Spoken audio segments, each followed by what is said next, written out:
আসসালামু আলাইকুম। Air four ব্লকের পক্ষ থেকে আশফাকুর রহমান সাগর বলছি। আশা করি সবাই ভালো আছে। হ্যাঁ, স্নো ক্লিনের কিছু টিপস আজকে আপনাদের দিচ্ছি। এটা হয়তো বা সবাই জানেন, তারপর একবার রিভিউ করার জন্য। সো আপনার উইন্টার সময় কয়েকটা জিনিস খুব জরুরি আপনার দরকার। ফার্স্ট অফ অল হচ্ছে আপনার স্নো ক্লিনের জন্য স্নো বেলসা বলি আমরা বাংলাতে বেলসা, ইউ নিড দ্যাট।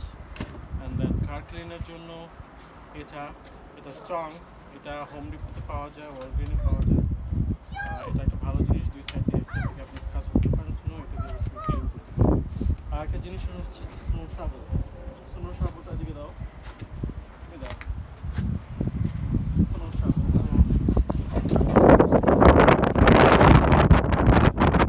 ক্লিন করার জন্য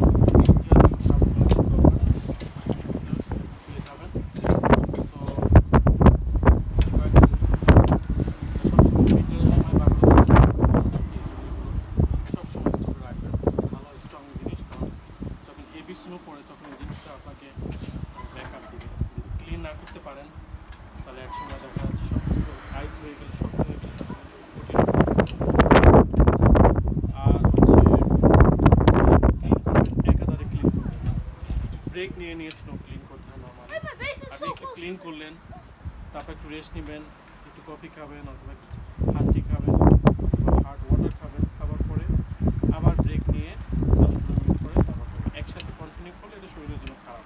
অনেক সময় এটা স্ট্রোকের ঝুঁকি হয়ে যেতে পারে। তো কিছু কিছু টিপস এগুলো সবাই জানা উচিত যারা বাফেলোতে থাকেন। কারণ বাফেলোতে স্নোটা একটু বেশি পড়ে, নিউ ইয়র্ক সিটির ভিতরে বাফেলো সবচেয়ে স্নোটা একটু বেশি পড়ে। So let's you know people are enjoying snow because snow time 2-3 months like the snow, heavy snow আমার বছরে 4 থেকে 5টা পেয়ে যাই। তবে বছরে বছরগুলো হ্রাস হচ্ছে।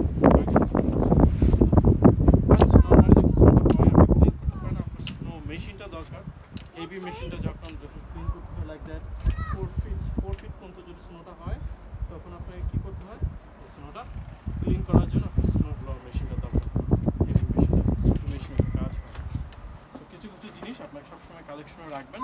তার ভিতরে স্নো শাবল, snow cleaner, car cleaner, snow motion also to solve থাকবে।